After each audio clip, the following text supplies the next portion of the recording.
All Odisha Ayush doctor संघर राज्य साधारण संपादक। आज मुख्य उद्देश्य है आम दीर्घ 18 वर्ष धरी ग्रामांचल प्राथमिक और गोष्ठी स्वास्थ्य केन्द्र में कार्यरत अच्छु। आयुष डाक्तर हिसाब से कार्यरत अच्छु। आम मानकर मुख्य दायित्व है जे निज सिस्टम अनुसार कि आयुर्वेद होमियोपैथी अनुसार रोगी चिकित्सा करवा ता सहित स्वास्थ्य भित्तिक कार्यक्रम जमती फील्ड लेवल सुचारू रूपे रूपायन हम तार दायित्व ता छड़ा इमरजेंसी सर्विस एवं शिशु एवं मातृ स्वास्थ्य ये सबको आम दीर्घ 18 वर्ष धरी पालन कर आसुँ एवं विभिन्न प्रकार आमर जो प्राकृतिक विपर्यय एवं जो कोविड परी महामारी ये सब को आम सुचारू रूपे तुलेचु एवं डायरेक्टली रोगी चिकित्सा सहित तार सबू पार्ट को आम कवर करूँ। ये सब दीर्घ दिन सुचारू रूपे करने सत्वे आमर जो एकमात्र दाबी थिला मूलरू जे आमको दीर्घ दिन धरी बारंबार केवल प्रतिश्रुति दिया कमिटी कराऊँ किंतु रेगुलारेशन एपर्यंत होना यहाँ आमर मुख्य दाबी। ता सहित आमर आहरी 5टी दाबी को नहीं आम आंदोलन करने जाऊँ 27 तारीख रु। सेकेंड दाबी है जे आम मानक जो दरमा दिखाऊँगी से दरमाटा आमर राज्य सरकार जो आम सहित जो इक्विवेलेंट कैडर अच्छी राज्य होमियोपैथिक मेडिकल ऑफिसर और आयुर्वेदिक मेडिकल ऑफिसर तांको सहित सामान नहीं ता सहित सामान करने को आमर गोटे दाबी अच्छी। तृतीय दाबी हूँ आम मान को रोगी चिकित्सा नियोजित होता बेले आम मान को सठिक भाव ठीक समय औषध जोगाण होना तेणु बारंबार आम सरकार को देचु लिखिक जनाऊँ औषध जोगाण करने को किंतु से टाइप कौन प्रकार जोगाण हो पारना। चतुर्थ हूँ जो आमर जो स्वास्थ्य बीमा जड़े साधारण लोक सरकार 5 लाख और 10 लाख टंकार स्वास्थ्य बीमा कर कैशलेस किंतु आम डाक्तर मानक स्वल्प दरमा देउथले आम मानक स्वास्थ्य बीमा सेमती कैशलेस नाई। तेणु आमर गोटे आउ गोटे दाबी अच्छी जे आम एवं आम उपर निर्भरशील आमर परिवार वर्ग को वार्षिक 20 लाख टंकार माने कैशलेस स्वास्थ्य बीमा।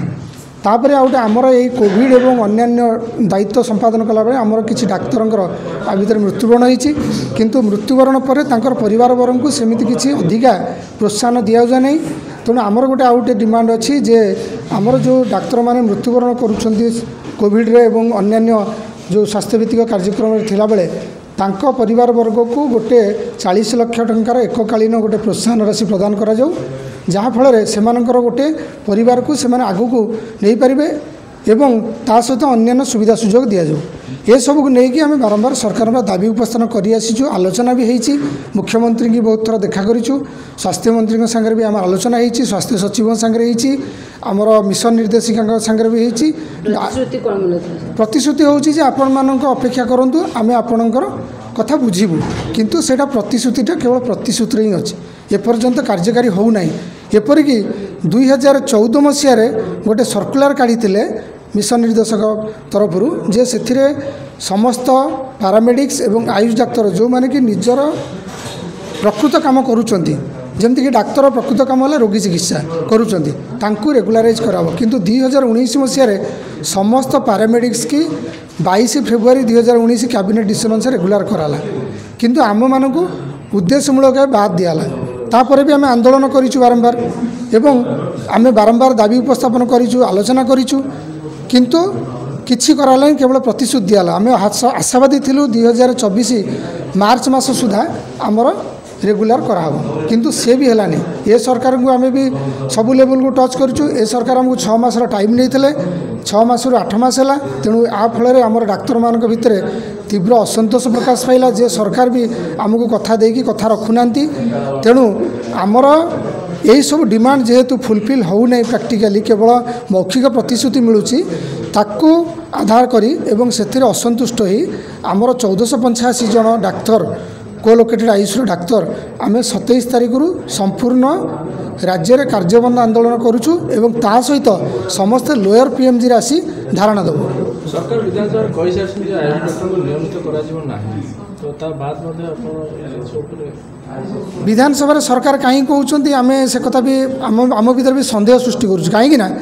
सरकार 2016 मसीह गोटे फाइल क्रिएट करिसंती रेगुलार करिया को ता ऊपर तर्जमा भी हेछि अर्थ विभाग को जाइए फाइल जाइए योजना समन्वय को जाइए लॉ विभाग को जाइए से क्लीयरली लिखा अच्छी 1485 पोस्ट क्रिएसन करी आम मानक रेगुलार करने को गोटे विधिवत चिठी भी कराई तथापि भी सरकार कहीं कहूनाहांती जे से कहूनाहांती जे आमर एटा विचाराधीन अच्छी न कहीकि डायरेक्ट मना करछंती हेई परिबनी जदि जदि स्कीमेटिक पोस्ट रे जातीय स्वास्थ्य मिशन गोटे स्कीम योजना जदि से हो पारनी ताले जातीय स्वास्थ्य मिशन में अधिक अलग योजना रे 8195 पारामेडिक्स केमती रेगुलर कले यहाँ आमर गोटे प्रश्न सबू लेवल को आम जन आयुष मंत्रालय को जनईचु स्वास्थ्य मंत्रालय को जनईचु राज्य आमर जो स्वास्थ्य विभाग ताकू जनईचु सबू विभाग को आम जनईचु।